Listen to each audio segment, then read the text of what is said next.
আসসালামু আলাইকুম। আজ আমি আপনাদের কিছু ভিডিওটা দিচ্ছি। এটা স্বামীকে নিজের স্পার্ম বা মাল খাওয়ানোর মাধ্যমে বশ করার একটা গৃহীত বিদ্যা দিব।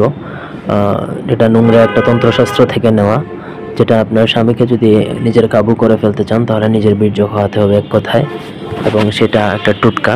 তো কীভাবে প্রয়োগ করবেন আমি সব কিছু বিস্তারিত আপনাদেরকে বলে দিচ্ছি। প্রথম থেকে ভিডিওটা না টেনে শেষ পর্যন্ত দেখবেন। আমার চ্যানেলটা অবশ্যই সাবস্ক্রাইব করবেন, লাইক কমেন্ট শেয়ার করবেন। আর ব্যক্তিগত যে কোনো প্রয়োজন বা যে কোনো কাজের জন্য স্ক্রিনে দেওয়া নম্বরে সরাসরি ফোনে, হোয়াটসঅ্যাপে বা ইমোতে যোগাযোগ করে যে কোনো কাজ করাতে পারবেন দেশে বা দেশের বাইরে থেকে। এই টোটকা প্রয়োগ করা যায় শুধুমাত্র অমাবস্যাতে। তো অমাবস্যাতে প্রথমত আপনাকে উলঙ্গ হয়ে যে কোনো নদীতে বা পুকুরে গোসল করতে হবে একা নির্জনে রাত্রেবেলা।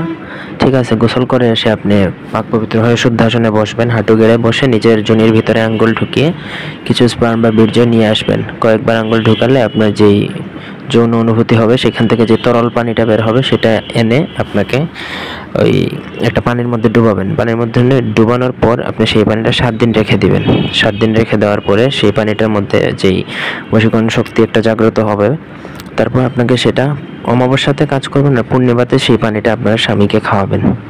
ঠিক আছে, সঠিকভাবে যদি প্রয়োগ করে আপনি আপনার স্বামীকে খাইয়ে দিতে পারেন তাহলে আপনার স্বামী ওই বীর্য মেশানো পানি খাওয়ার পর থেকে, ওই দিন ওই মুহূর্ত থেকে সে সারা জীবনের জন্য আপনার পাগল হয়ে যাবে, আপনার গোলাম হয়ে যাবে, আপনার দাস হয়ে যাবে। উঠ বললে উঠবে, বস করলে বসবে, এইরকম ডেঞ্জারাস লেভেলের বশীকরণ এটা। তবে এটা প্রয়োগ করার পর সে তার বাপ মা ভাই বোন কেউকে চিনবে না, শুধুমাত্র আপনাকেই চিনবে। এই জন্য এটা অন্যায়ভাবে প্রয়োগ করতে যাবেন না।